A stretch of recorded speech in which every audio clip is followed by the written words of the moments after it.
لا يحزنك الذين يسارعون في الكفر من الذين قالوا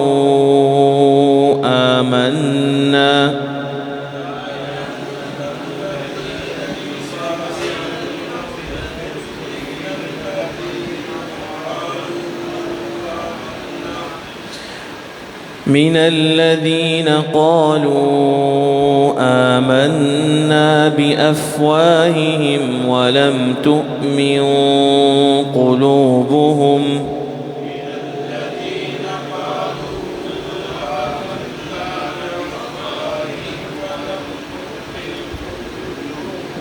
ومن الذين هادوا سماعون للكذب سماعون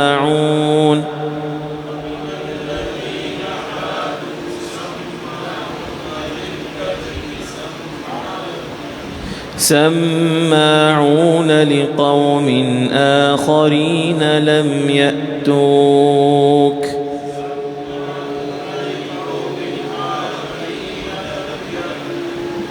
يحرفون الكلم من بعد مواضعه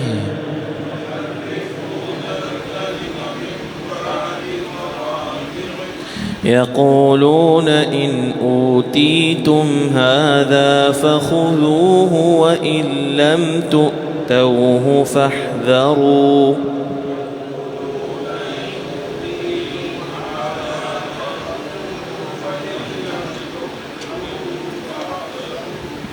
ومن يرد الله فتنته فلن تملك له من الله شيئا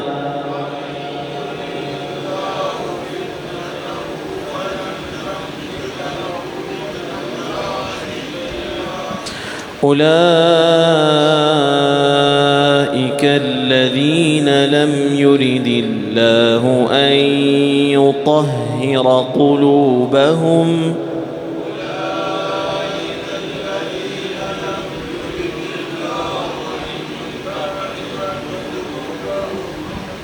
لهم في الدنيا خزي ولهم في الآخرة عذاب عظيم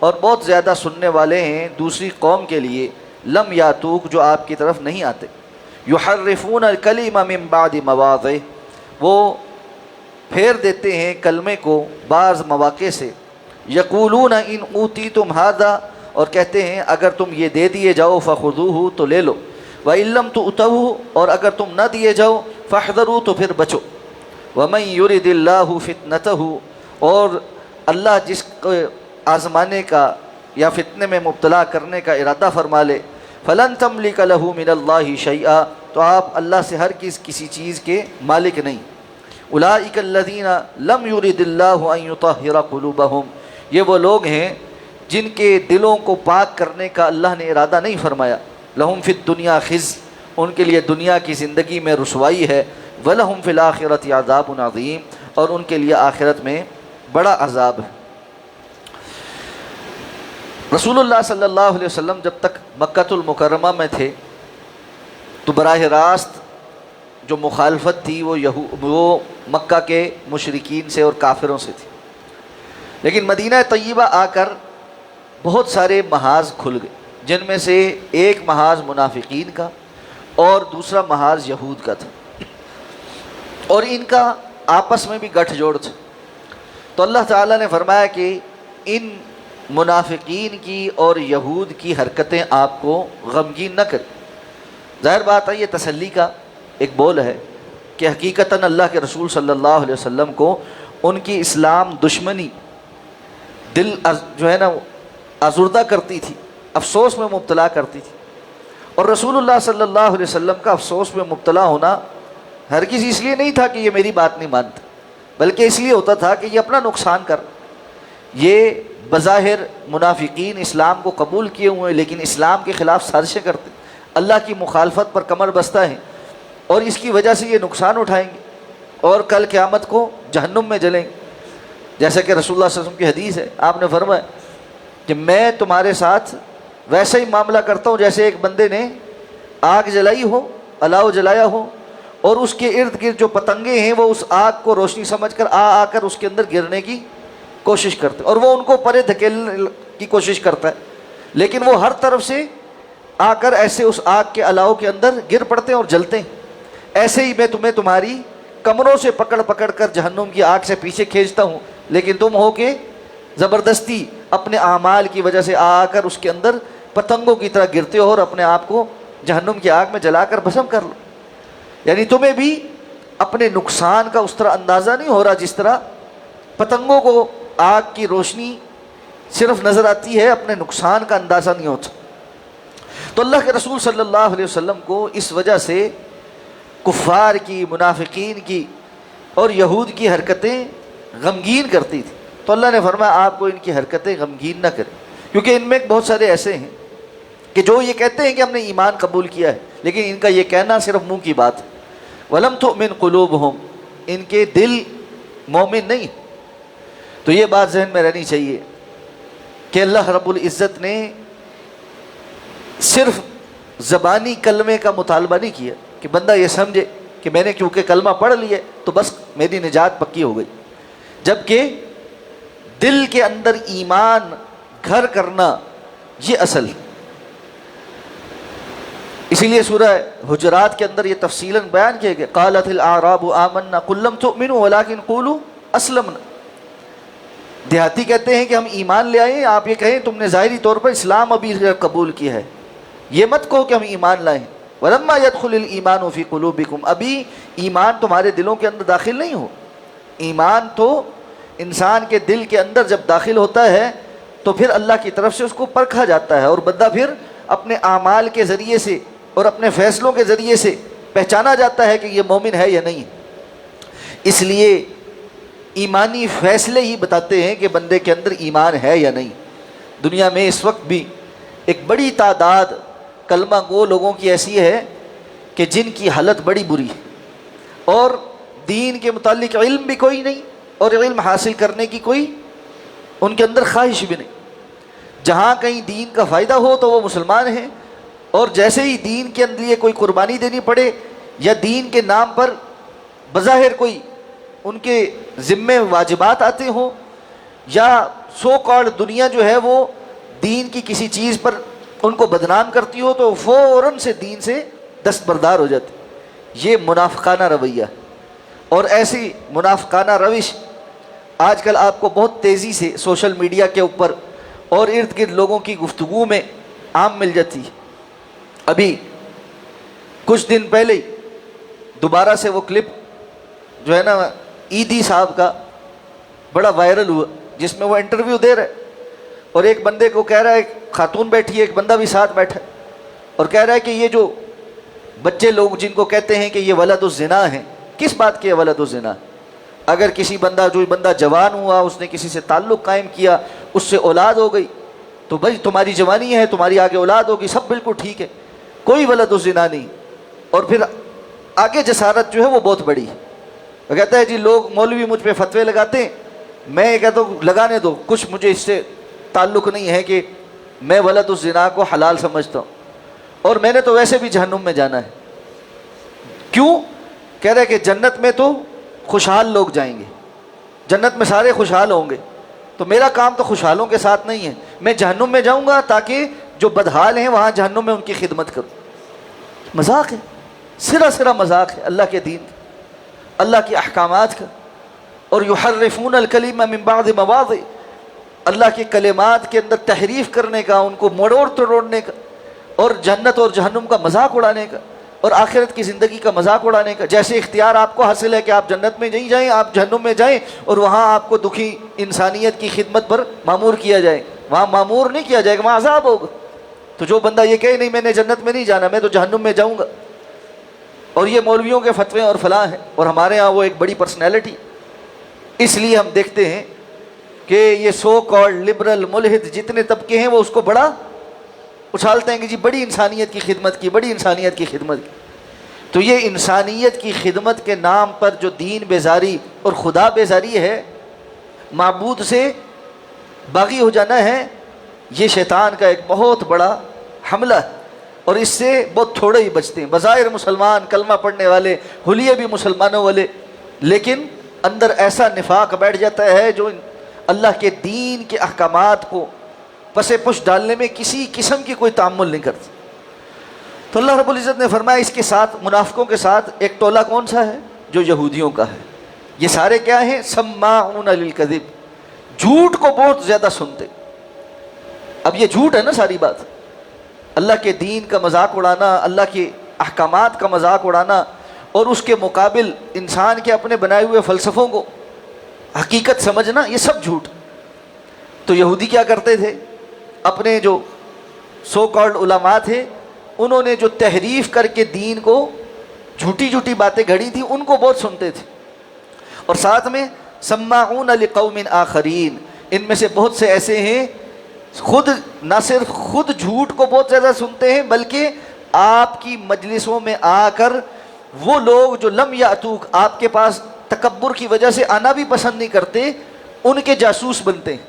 یعنی ان کا مسلمانوں کی مجلس میں بیٹھنے کا مقصد بھی صرف جاسوسی کرنا ہی، اور یہ مسلمانوں کے ساتھ اٹھنے بیٹھنے میں بھی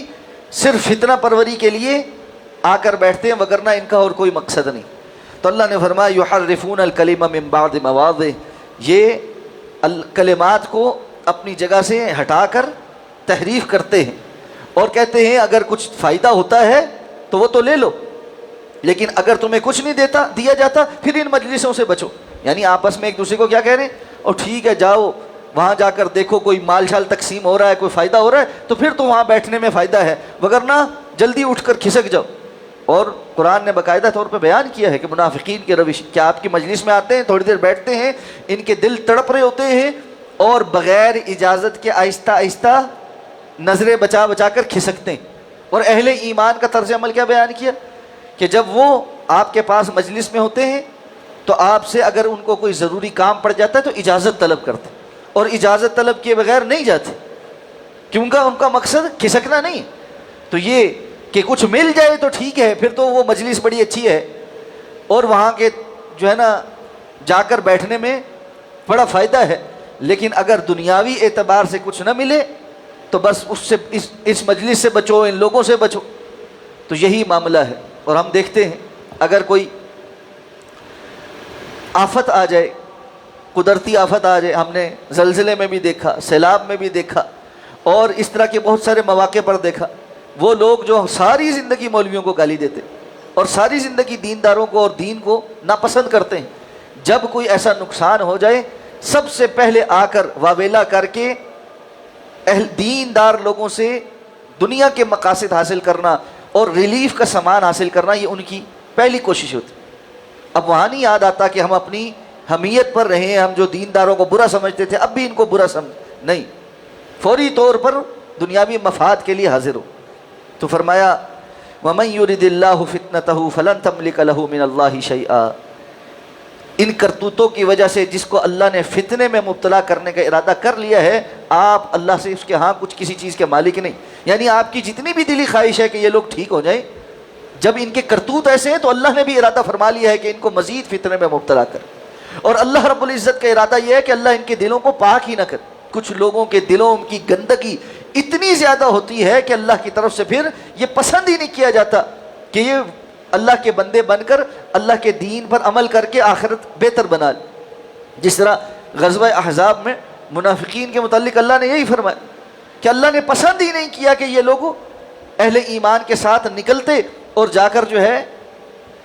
غزوہ تبوک میں، کہ یہ اللہ رب العزت نے پسند ہی نہیں کیا کہ یہ جاتے اور جا کر قتال کے اندر شامل ہوتے۔ یہ جو پیچھے بیٹھے رہے یہ اس لیے کہ اللہ نے توفیق سلب کر لی، تو اللہ رب العزت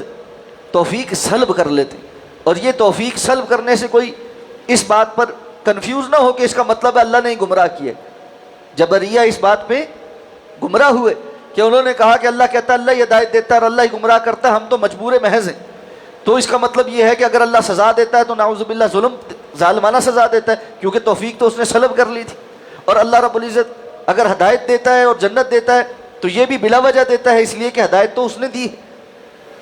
اس کو سمجھنے کے لیے بات سمجھ، اللہ کے رسول صلی اللہ علیہ وسلم نے دعا مانگی، اللہم اید الاسلام باحد العمرین، یا اللہ دو عمروں میں سے کسی ایک سے اسلام کی مدد فرما، عمر ابن ہشام ابو جہل یا عمر ابن الخطاب۔ حضرت عمر کے حق میں یہ دعا قبول ہوئی، اللہ کے رسول کی دعا تو قبول ہوئی، حضرت عمر کے حق میں قبول ہوئی، ابو جہل کے حق میں کیوں نہیں قبول ہوئی؟ اب کوئی یہ کہے کہ جی یہ تو بس اللہ نے فیصلہ کر دیا، حضرت عمر کے حق میں قبول کر لیا، ابو جہل کے حق میں قبول نہیں کی۔ نہیں، اس کے پیچھے کرتوت، ابو جہل کے کرتوت کہ اس کے حق میں کیوں نہیں قبول ہوئی۔ حضرت عمر رضی اللہ تعالیٰ عنہ بھی ویسی شدید مخالفت کر رہے ہیں جیسی ابو جہل کر رہے ہیں، لیکن دونوں کی مخالفت میں کیا فرق ہے؟ ابو جہل جانتے بوجھتے مخالفت کر رہے ہیں، جانتا یہ حق ہے، پہچانتا ہے سب کچھ ہے، اور خود کہتا ہے کہ ہم ان سے مقابلہ کرتے ہیں، اور یہ حاجیوں کو کھانا کھلاتے تھے، ہم اس سے اچھا کھلاتے تھے، ان کے گھوڑے دوڑتے تھے، ہمارے اس سے آگے دوڑتے تھے، جو کام انہوں نے کیا ہم نے ان کے مقابلے میں کیا، اب ہم ان کے نبی کے پیچھے کلمہ پڑھ کے مسلمان ہو جائیں، یہ کیسے ہو سکتا؟ ہماری ناک کدھر گئی؟ اور حضرت عمر رضی اللہ تعالیٰ عنہ جو مخالفت کر رہے ہیں اپنے طور پر پورے اخلاص کے ساتھ کر رہے ہیں کہ یہ باپ دادے کے دین کا منحرف ہے، ہمارے معبودان کو برا بھلا کہتا ہے، اس لیے میں مخالفت کروں، اس میں منافقت نہیں، یہ جو نفاق ہے، اور جہاں بظاہر کلمہ پڑھنے والے مسلمانوں کے اندر نفاق تھا، ایسا ہی نفاق یہودیوں کے اندر بھی تھا۔ قرآن نے جو گواہی دی ہے کہ یہ آپ کو ویسے پہچانتے ہیں جیسے اپنی اولاد کو پہچانتے ہیں، اور پیچھے بھی جو ذکر ہوا آدم علیہ السلام کے دونوں بیٹوں کا تو اشارہ اسی طرف تھا، پہلے بھی اہل کتاب کا تذکرہ ہو رہا تھا، اب اس طرف بھی اشارہ، تو یہودیوں کے دل کے اندر بھی ویسے ہی نفاق تھا، ویسے ہی حسد اور کینہ تھا، وگرنہ پہچانتے تو وہ بھی تھے۔ تو ایسے لوگ جو جانتے بوجھتے صرف حسد بغض کینے میں اللہ کے دین کی مخالفت کرتے ہیں، یا کسی شخصیت کی مخالفت میں، اللہ کے رسول کی مخالفت میں، یا بعض علماء کی مخالفت میں جانتے بوجھتے اللہ کے دین کے مخالف بن جاتے ہیں، یہ وہ لوگ ہیں جن کے دل کو پاک کرنے کا بھی اللہ پسند نہیں فرماتا۔ اور یہ بہت بڑی جو ہے نا ایک خسارے کا سودا ہے کہ اللہ کی طرف سے انسان کے لیے ثبت ہو جائے کہ اللہ نے اس سے توفیق سلب کر لینا، اس سے ہدایت کو روک لینا۔ اور پھر فرمایا لہم فی الدنیا خزی، ان کے لیے دنیا میں بھی رسوائی ہی ہے۔ کیا کمایا انہوں نے؟ عبداللہ ابن ابی نے کیا نیک نامی کما لی، اس کے حواریوں نے کیا نیک نامی کما لی، اس دور کے یہودیوں نے اپنے لیے کون سی دنیا میں بھی کامیابی کما لی، بنو قریظہ، بنو نذیر، یہ سارے کے سارے مدینہ سے رسوا کر کے نکالے گئے۔ تو اللہ رب العزت کا قانون نافذ ہے۔ وقتی طور پر اگر کوئی اللہ کے دین کی دشمنی کر کے سمجھتا ہے کہ میں کامیاب ہو گیا تو تھوڑے ہی وقت کی بات ہے، دنیا کے اندر بھی اللہ نے اس کو رسوا کر دینا ہے۔ وَلَهُمْ فِي الْآخِرَةِ عَذَابٌ عَظِيمٌ، اور آخرت میں تو ان کے لیے اصل بڑا عذاب ہے۔